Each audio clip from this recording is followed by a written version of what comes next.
commencer par saluer respectivement tous nos invités, toute l'assistance, en commençant par mon ami et guide spirituel Serigne Khadim Kamal Mbacké, qui, comme je l'ai dit, est un guide spirituel, mais également un compagnon dans les bons comme dans les mauvais moments. Mbacké Balla, maa ngi lay ziar. Aux représentants des différentes formations politiques ici présents, aux représentants de la société civile, aux autorités religieuses et coutumières, mesdames et messieurs les invités en vos rangs et grades respectifs, je voudrais vous remercier chaleureusement pour la peine que vous avez bien voulu prendre pour assister ici à cette journée de lancement. Cette journée de lancement de notre mouvement, qui peut-être même va devenir un parti politique, on va y réfléchir, et qui s'appelle Synapse. Synapse,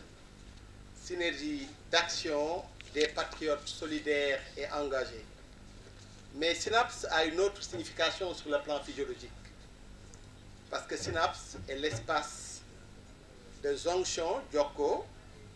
entre les cellules nerveuses qui contrôlent tout notre organisme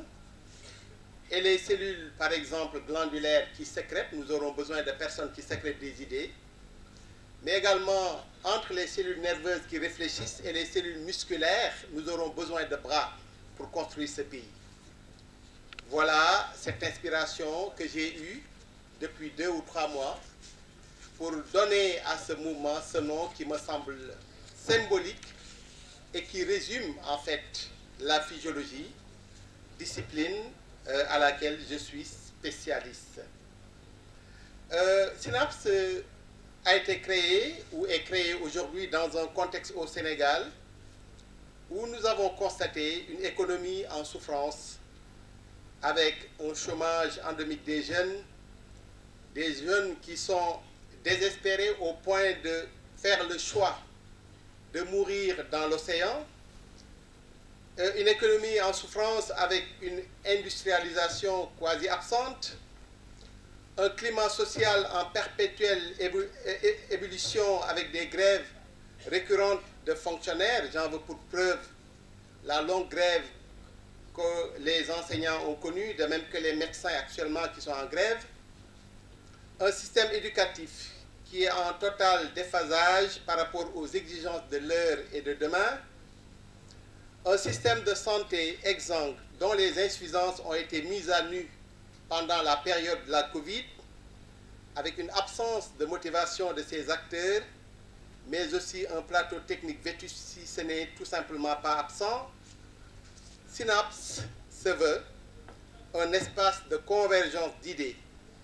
et d'action pour le bien-être de l'humain d'abord et de l'humain ensuite.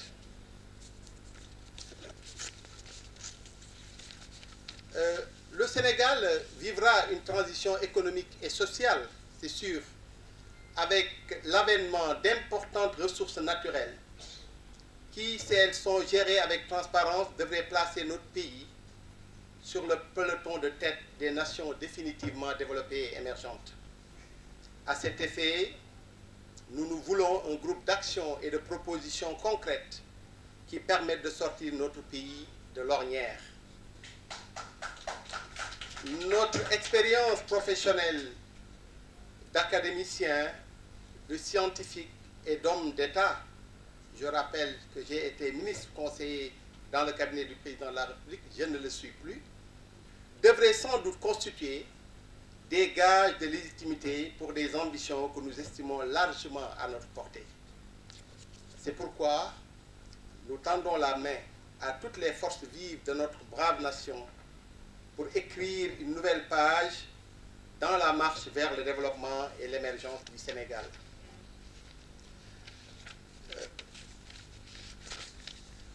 En attendant ultérieurement de décliner de manière exhaustive notre programme, Nous annonçons ici et maintenant que notre ligne politique se veut d'obédience centriste, avec au centre de nos préoccupations l'épanouissement de l'humain dans ses besoins les plus fondamentaux. Mesdames et messieurs, voilà donc quelques notions que nous voudrions en fait évoquer, quelques lignes directrices qui donnent de manière synoptique et synthétique, n'est-ce pas, la vision que nous avons pour le Sénégal, en vous donnant rendez-vous très très bientôt. Salam alaikum mbooloo mi man professeur Bamba Kane maa ngi leen di nuyu bi gën a sell di jiital ci nuyoo bi sama xarit sama sëriñ muy sëriñ Xaadim Mbàkke Kamal mu doon koo xam te ne muy guddi di bëccëg fu ma geestu gis ko sama ginnaaw docteur Madou Ba wax na ko sànq jóge nañ ci jamono boo xam ne fii ñu génn bari na ay kilifa diine yoo xam te ne seqoon naa ak ñoom ay teraanga seq ak ñoom kóllëre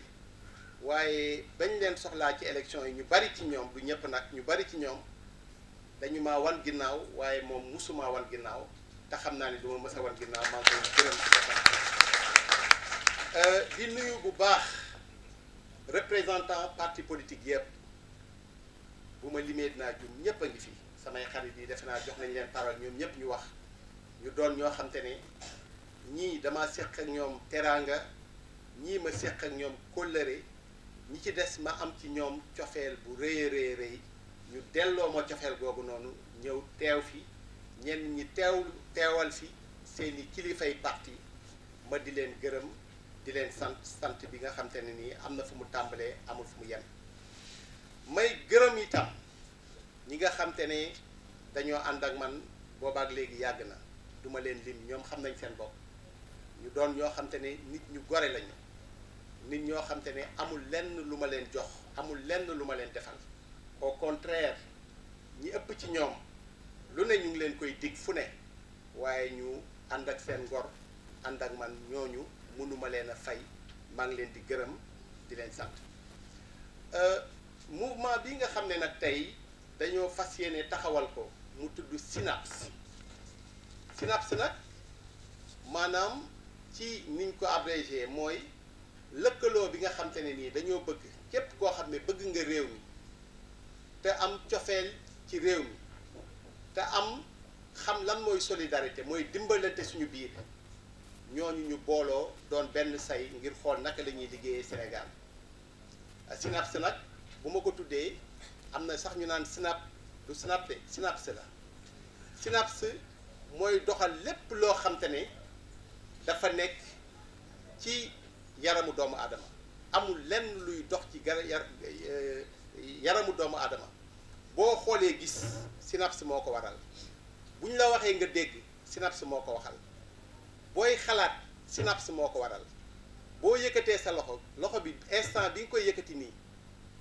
liy jox ndigal loxo bi mu jóg taxaw loolu SYNAPS moo ko waral SYNAPS am solo nga xam ne bu doxul ci doomu aadama bi mooy waral doomu aadama bi taxaw bëgg a yëkkati loxoom nii du ko mën a yëkkati lu mel ni ki ay paralysé wala nit ki bëgg a xool dootul gis donc nag ñun dañoo gis ne SYNAPS boobu ñun moom la ñu bëgg a jox suñu tur ndax dañoo bëgg lépp loo xam ne dafa war a mën a yëngatu ci Sénégal war a jëmal kanam Sénégal ñun tey jii nii suñu mouvement bi doon mouvement boo xam ne kenn mënu ko cee jéggi bu ñu bëggee loolu jëm kanam contexte bi nga xam ne nag ci la ñu créé mouvement bi nii dañ koo créé ndax ñun bu fu bëree bëri dañ faa jaar bokk fa man bokkoon naa ci ay parti politique yu bari mën naa cee lim parti bu mel ne grand parti di sama mag sama xarit jiite ko muy Malick Gakou ma jóge woon fa bokkoon naa ci parti bu ñuy wax itam APR bokk ci Benno Bokk Yaakaar ma jóge fa ndax dama bëgg tam mu leer ne bokkatuma ci parti boobu noonu ndax amalgame bi bëri na waaye bokkatuma ci parti boobu loolu moo tax tey ma bëgg a samp sama mbiru bopp ngir mu leer ndax expliqué yi moom dama cee sonn bis bu yàlla sàkk Bamba non ci candidat wu diw la bi affaire bi dil la dugg na fii lu ne damay passé samay journée yëpp di expliquer rek man li may expliquer université dafa doy sëkk moo ci bëggee boole nekk géejowaay ku ma romb di la expliquer aussi dafay mujjee métti loolu dama bëgg mu leer contexte bi nga xam te ne moom la ñu créé suñu mouvement bi nii mooy dañoo am yeneeni xalaat yoo xam te ne jàpp nañ ne Sénégal bu fa tegoo Sénégal mën naa jëm ca kanam ndax tey gis nañ ne dëkk la boo xam te ne bu dee sur le plan économique ci koom doon na dëkk boo xam ne dëkk bu ndóol la xale yi liggéey ñu dem ba découragé di jël gaal yi di dem ci géej gi di dee ci géej gi ñu gis ne sur le plan social dëkk bi metti na nit ñi lekkatuñu ba suur naanatuñ ba màndi ku feebar pour nga faju problème la ndax hôpitaux yi ña fa ne di liggéey amatuñu motivation amatuñu matériel bu ñu liggéeyee donc ñu gis ne ci li nga xam te ne moom la ñu yàlla may ci xam-xam tuuti ñu doon fajkat doon jàngalekat ndax jàngalekat boo ko xasee nekk doon fajkat rek amul lenn loo xam ne dina xew ci société bi te xamuloo ko ñu am ci nag ay xalaat am ci expérience ndax diiru at yi nga xam ne def nañ ko ci nguur xam nañu nan la nguur di doxee waaye nag xam nañu nan la nguur war a gën a mën a doxee loolu nag tey moo waral ñu samp tey suñu mouvement di woo ñëpp ndax ñun tey xàjjalewuñu ay centriste lañ bëgg a doon ñëpp la ñuy woo képp koo xam te ne nii xalaat nga ni sa xel sa xalaat wala sa doole war nañ koo mën a jëfandikoo ngir lu génnee Sénégal ci coono ak ndóol gi mu nekk jëm ci ëllëg yoo xam ne ëllëgu naataange lay doon ñu ngi lay woo ndax Sénégal dafa war a dem ci ëllëgu naataange Sénégal dafa am ay ressources yu fi feeñ am pétrole am gaz fu ma toog damay wax ne Sénégal normalement dans 10 ans wala 20 ans dañoo war a mel ni Koweït mel ni Qatar xale yii di génn di tukki dañ leen a war a wax ne ñoom dañu war a toog parce que fii ñu nekk nii Sénégal